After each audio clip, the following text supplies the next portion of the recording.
School things. OMG! iPhone 20 Pro Max Ultra. My wish came true. Sana walang mangyaring masama. Ay shit, ang timing. Joke ba to? Ha? Puta!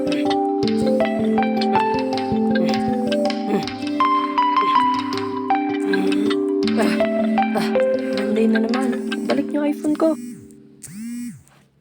Ganda pa ng panaginip.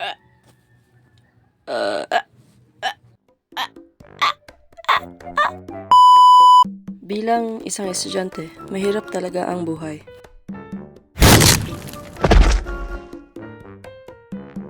May pa-project pang hindi mo gusto gawin.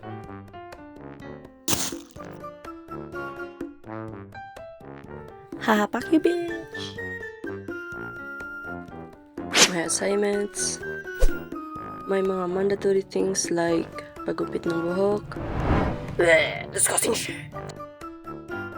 Ba't ako kailangan magpagupit? Eh, mataas naman buhok niya eh.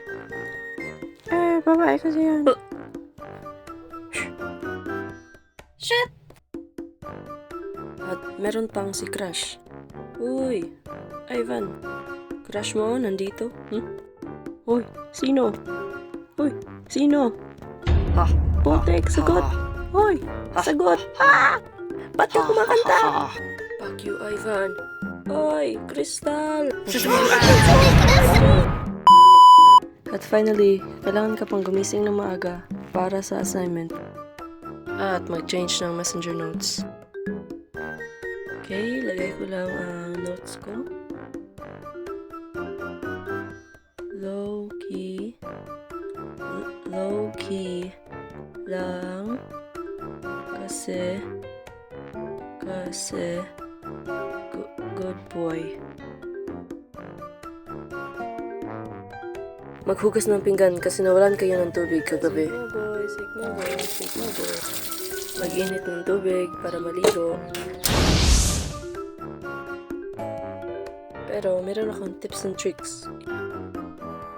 If anytime, wala na akong time para maligo or wala lang ako sa mood, binabasa ko lang yung buhok ko. Ma'am, nandito na ba ako? Pagkatapos ay kakain ako.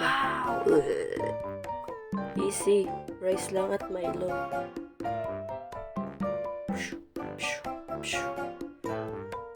Wow, nakaka-inlove.